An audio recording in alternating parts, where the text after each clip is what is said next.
नमस्कार आप सभी को प्यारे दोस्तों, मैं आपका दोस्त तेजेंद्र। दरअसल हुआ क्या, करीब 15 से 20 कॉल्स आने के बाद मुझे मेरे मित्रों के द्वारा, मेरे दोस्तों के द्वारा एक बात के लिए बाध्य किया गया कि आप जेबीटी एस्पिरेंट्स के लिए कोई वीडियो बना दीजिए। हालांकि मुझे लगा कि मैंने जो टीजीटी एस्पिरेंट्स के लिए वीडियो बनाई है वही काफ़ी है किसी भी एस्पिरेंट्स को एग्ज़ाम के लिए प्रिपरेशन करने के लिए। और दूसरी बात मैं आपको बता दूं, यूट्यूब मेरा कोई कैरियर नहीं है। यूट्यूब पे काम करता हूं खुद को ज़िंदा रखने के लिए, खुद को मोटिवेट करने के लिए। जब मैं स्टडी से थोड़ा सा फटीगनेस फील करता हूं, जब मैं थक जाता हूं, उबाऊ फील करता हूं, तब मैं यूट्यूब पर आता हूं और आप लोगों से इंटरेक्ट करके थोड़ा सा खुद को फ्रेश फील करता हूं। और मेरे जो जेबीटी के एस्पिरेंट्स हैं उन सभी से निवेदन करना चाहूँगा कि वीडियो को पूरा देखें। आपको बहुत सारी बातें इस वीडियो के बीच में मिलेगी और एंड में भी मिलेगी। तो चैनल को शुरू करने से पहले आपको बता दूं, आप लोग चैनल को सब्सक्राइब नहीं करते हैं। हालांकि मैं इसलिए नहीं कह रहा हूं कि मुझे बहुत ऑडियंस चाहिए, मुझे सब्सक्राइबर्स चाहिए, मुझे इसलिए ताकि मुझे एक मोटिवेशन मिल सके कि नहीं, कहीं पर शिमला, कुल्लू, हिमाचल के कहीं भी किसी भी कोने में अगर आप हैं तो मुझसे जुड़े हुए हैं, यही मेरे लिए खुशी की बात है। तो दरअसल बात करते हैं थोड़ा सा आपका जो मेरा जॉनर है आपका ग्रामर से। देखिए, जो जेबीटी के एस्पिरेंट्स है बड़ी समय से जो है प्रिपरेशन कर रहे हैं और बहुत गलत हुआ है उनके साथ। मैं समझता हूँ, अपने व्यक्तिगत आधार पर मैं किसी को पॉइंट आउट नहीं करूँगा किसकी गलती है किसकी नहीं गलती है। शायद हम लोगों की ही गलती है जो हम ऐसे नुमाइंदों को आगे चुनकर भेजते हैं जो हमारी आवाज़ों को ही दबा देते हैं। लेकिन फिर भी ये चलो पॉलिटिक्स की बात है। और अगर एक अभ्यर्थी, एक जो एस्पिरेंट्स है वो तैयारी करता है, जब 8 से 10 साल उसको तैयारी करते हुए हो जाते हैं तो उसके दर्द को समझ पाना, आई थिंक हम जैसे, आप जैसे जो मुझे सुन रहे हैं, आपसे बेहतर कोई नहीं समझ सकता। और इस पड़ाव को और भी आगे ले जाने के लिए मैं आपसे यही कहूँगा कि तैयारी करते रहो। अभी हो सकता है जब मेरी कहीं छोटे छोटे सोर्सेस से बात होती है तो पॉसिबिलिटी, प्रोबेबिलिटी यही कहती है कि कहीं ना कहीं 2 या 3 महीने के अंदर जो है आपका जेबीटी का पेपर या कहें तो कमीशन भी होने को मतलब पॉसिबिलिटी एक्सपेक्टेड है। क्योंकि होता अक्सर यह है कि टीजीटी से पहले इनका जेबीटी करवाने का मकसद है कहीं ना कहीं। तो ये तो हो गई एक हल्का सा ब्रीफ आइडिया। बात करते हैं थोड़ा सा आपके सिलेबस के ऊपर, जो मैं समझता हूँ आप लोग मुझसे बेटर जानते हैं और जाने भी क्यों ना, क्योंकि आप लोगों की फील्ड है। लेकिन जहाँ पर मैं इसको स्टडी कर पाता हूँ, मैं आप लोगों को एक फ्रेंडली तौर पर कहूँगा कि अगर आप बेसिक ग्रामर की तैयारी कर रहे हैं तो खुद को शुरू से तैयार करो। अभी कोई ज़रूरत नहीं है उस स्तर पर जाने की, कोई ज़रूरत नहीं है आपको बड़े बड़े ग्रामर्स खरीदने की। एक हल्के से बेसिक से एनसीईआरटी की जो बुक्स होती है छोटे छोटे ग्रामर्स की, वहाँ से शुरू करो। अगर आप लोग कहीं प्राइवेट स्कूल्स में पढ़ा रहे हैं वहीं से शुरू करो। 6 से लेके 10 तक की बुक्स को अच्छे से एक्सप्लोर करो। आप जब एग्ज़ाम में बैठते हैं आपने हमेशा देखा होगा कि किस तरीके से क्वेश्चन पूछते हैं, जब आपको लगता है ये तो बड़ा बेसिक सा था और मैं यही गलत करके आया हूँ। आप लोगों को एक बात बता देना चाहता हूँ, बीइंग एन एस्पिरेंट्स मैंने ये बहुत फेस किया है कि जब भी मेरा जेआरएफ रहता था 1 या 2% से, तो मैं हमेशा से इजी क्वेश्चन गलत करता था। इजी क्वेश्चन ही आपके जो है पिछड़े, आपका जो कहीं पर एग्ज़ाम में पहुंच ना पाना, यही आपकी सबसे बड़ी कमजोरी होती है, यानी कि हमारी एस्पिरेंट्स की। तो इजी क्वेश्चन को कभी भी गलत ना करें। बेशक क्रॉस चेक करो, एग्ज़ाम में बैठने से पहले काउंट करो कि आपको कितने जो है डेफिनेट क्वेश्चन आ रहे हैं, उनकी एक अलग से एक कैलकुलेशन कीजिए। जैसे अगर आपको 100 में से मान के चलो 35 क्वेश्चन आ रहे हैं, 100% 100% जिसे कहते हैं, तो उसका एक अलग से आपके पास खाका बनकर तैयार हो जाता है और आप एक गेस करते हैं।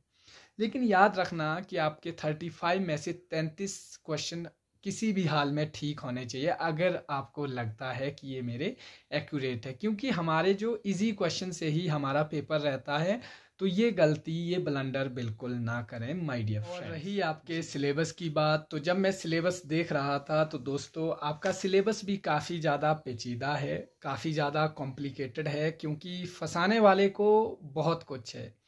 लेकिन फिर भी मेरी आपके लिए एक आपका मित्र, आपका भाई होने के नाते एक बात कहूँगा कि कम से कम अपने जॉनर को ठीक कर लीजिए। जॉनर यानी कि आपका कोई भी सेक्शन हो सकता है। आप कम से कम अगर 6 सेक्शन में आपका कोर्स बटा हुआ है तो आपके 4 सेक्शन ऐसे अच्छे से क्लियर होने चाहिए कि 2 सेक्शन में अगर आप थोड़े से कमज़ोर भी है तो चल पड़ता है। यानी कि कमज़ोर का मतलब ये है कि उसमें आपका 50% रेशो सही होना चाहिए। देखिए, अगर आप इंग्लिश ग्रामर की बात करें तो आपके पास बेसिक पूरा ग्रामर पूछा जाएगा। मॉडल्स आपसे पूछे जाएंगे जैसे can, could, may, might, will, would, shall, should. ये काफ़ी बेसिक है। 1-2 बार वीडियो देखो, अच्छे से काम करो कैसे यूज़ होता है। और सिंस एंड फॉर, प्रपोजिशंस, ये काफ़ी ज़्यादा आपको पूछा जाता है। इनको पढ़िए, with, by, to, on, into, whatever you are looking for. तो इनको आप पढ़ो, आसानी से पढ़ो, आपके पास बहुत वक्त है। प्रेपोजिशंस आपसे पूछे जाते हैं, आर्टिकल्स बच्चों वाले पूछे जाते हैं, और एक्टिव वॉइसेस पूछे जाते हैं, नरेशंस पूछे जाते हैं, मिसस्पेल्ड, एंटोनियम, सिनोनिम्स, और भी बहुत कुछ है आपके लिए। लेकिन इनको पढ़ने के लिए मैं आपको क्या बता रहा हूँ कि ज़रूरी नहीं है कि कोई आप जेबीटी की बुक खरीद ली। अब देखिए मैक्सिमम क्या गलती करते हैं, जिस एग्ज़ाम का टेस्ट है हम उसी की बुक खरीद लेते हैं। ऐसा बिल्कुल नहीं होता। हाँ, उसको पढ़ना कोई भी बुरा नहीं है, पढ़ो, उसको भी पढ़ो।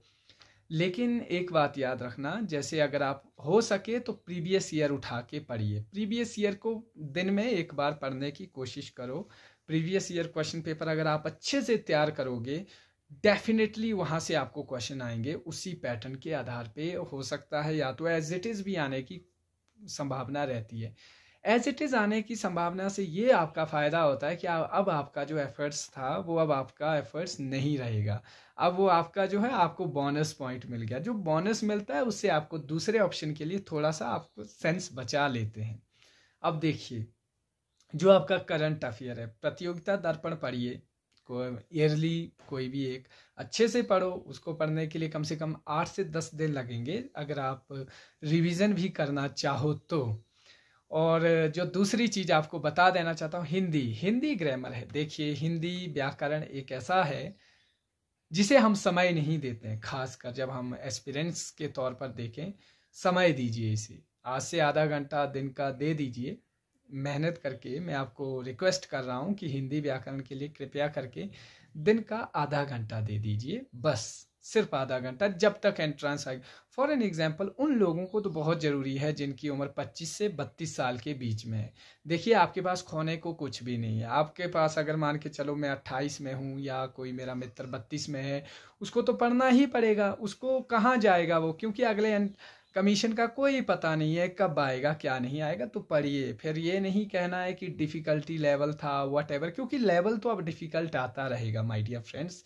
लेवल बहुत तेज़ी से ऊपर बढ़ रहा है, और गिर भी रहा है। गिर इसलिए रहा है, जहाँ आपका लेवल स्ट्रांग होना चाहिए वहाँ पूछा नहीं जा रहा, जहाँ इजी होना चाहिए वहाँ डिफ़िकल्ट दे रहे हैं, जहाँ डिफ़िकल्ट होना चाहिए वहाँ इजी दे रहे हैं। ये बड़ी सारी दिक्कत है। और दूसरी चीज़, ये मत कहे सोचिएगा, मान के चलो आप एस्पिरेंट्स है, 50,000 एग्ज़ाम में बैठ रहे हैं और एग्ज़ाम इतना डिफ़िकल्ट डाल दिया कि आप लोग तो निराश होके बैठ गए। पर एक बात याद रखना, 50,000 में 600 तो ऐसा होता ही है, या 1000 मतलब 5% ऐसे होते ही है जिनका पेपर निकल जाता है, जो क्वालिफाई कर जाते हैं।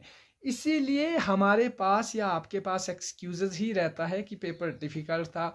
अपनी अप्रोच को जो है वो एग्ज़ामिनर के माइंड के साथ खेल के उसको जो है मात देनी है। ये कोशिश आपकी रहनी चाहिए। अदरवाइज डिफ़िकल्ट तो ये लेके चलो माइंड में कि पेपर डिफ़िकल्ट ही आएगा, चाहे जो भी है आपका, ठीक है। दूसरा है आपका जीके। जीके के लिए आपसे बेटर कोई नहीं जानता। जीके के लिए एक प्रॉपर हर दिन का एक प्लान बनाओ। मैं आपको टाइम टेबल बता रहा हूँ कि कैसे तैयार करना है। खुद को मोटिवेट करो, घर में है तो भी मोटिवेट करो, कहीं बाहर है। जीके के लिए आपके पास बेसिक्स, इकोनॉमिक्स पूछी जाती है, जियोग्राफी पूछी जाती है, हिस्ट्री पूछी जाती है, पॉलिटिकल साइंस पूछी जाती है। इनको एनसीईआरटी बेस्ड +1 2 की बुक्स अच्छे से पढ़ो, पॉलिटिकल साइंस, हिस्ट्री, वहीं से आपका जो है 100% काम निकल जाता है पॉलिटिकल और हिस्ट्री का। उसके बाद आपका है जैसे ईवीएस। देखिए ईवीएस के लिए कोई अच्छी सी बुक ले ही लीजिए। मैं तो कहूँगा अभी कोई मेरे पास थी, मैं अभी उसको रिकॉल नहीं कर पा रहा हूँ, लेकिन काफ़ी अच्छी, मतलब मैं आपको यही कहूँगा कि ईवीएस की एक इतनी छोटी सी बुक मिलती है, अरिहंत की है, किसकी है, उसे पढ़ो, मतलब अच्छे से पढ़ो। 10 यूनिट्स में डिवाइड है और जो आपको पूछा जाएगा वो वहीं से पूछा जाएगा। बायोडाइवर्सिटी क्या है, इकोसिस्टम क्या है, वहीं से सब कुछ वहीं से पूछा जा रहा है। मैंने आपके यहाँ रिकॉर्ड में भी बना रहा है। और एवरीडे साइंस, ठीक है, एवरीडे साइंस के बारे में जो आप समझते हैं क्या है क्या नहीं है, ह्यूमन बॉडी के बारे में पूछा जाएगा आपसे। और दूसरा टेक्नोलॉजी इन हिमाचल प्रदेश। अब ये जो है ये आप अपने ऊपर रखिए, क्या पूछते हैं यहाँ से और क्या नहीं पूछते हैं। बाकी इतना ज़रूर कहूँगा कि अगर आप लोग मैथमेटिक्स की तैयारी कर रहे हैं तो मैथ तो आपका अच्छा ही है, क्योंकि आप लोग मैथमेटिक्स में मेरी उतनी कमांड नहीं है। मैं तो एक यही कहूँगा कि अगर आप लोग मैथ की तैयारी कर रहे हैं आपको करनी पड़ेगी, क्योंकि देखिए जेईटी, इंग्लिश, आपका मैथ और ये सब चीज़ें इक्वल डिवाइडेड है। आप कोई भी चीज़ स्किप नहीं कर सकते हैं, तो स्किप करने का आपका जो है कोई और इरादा नहीं होना चाहिए। सॉरी अगर आपको बाहर से आवाज़ आ रही है, ये नेचुरल है, क्या करें, अब किसी के बेबी को चुप तो नहीं करा सकते। तो मैं आपको यही कहूँगा। और रही एग्ज़ाम कब होने की बात, तो मैं यही कहूँगा कि आपके पास अगर उम्र आपकी बढ़ रही है, आपके पास समय कम है, तो मत पूछिए कब होने जा रहा है। मैं आपका दर्द समझता हूँ, आप लोगों का समय का पेशेंस भी समझता हूँ। बहुत समय से छलावा हो रहा है, आपके साथ खिलवाड़ हो रहा है, लेकिन इस दौर में अभी जो एग्ज़ाम हो भी रहे हैं, देखिए ऐसा नहीं है, हो भी रहे हैं। तो मैं यही कहूँगा एक उम्मीद के साथ, एक सकारात्मकता के साथ कि अभी इंतज़ार मत कीजिए कब आएगा कब नहीं, तैयारी में जुट जाओ। होगा, सबका होगा, नहीं होगा तो किसी का नहीं होगा। इसीलिए अपने आप को पुशअप करो। मेरी आपके लिए बहुत सारी बधाई है, ढेरों सारी शुभकामनाएं हैं।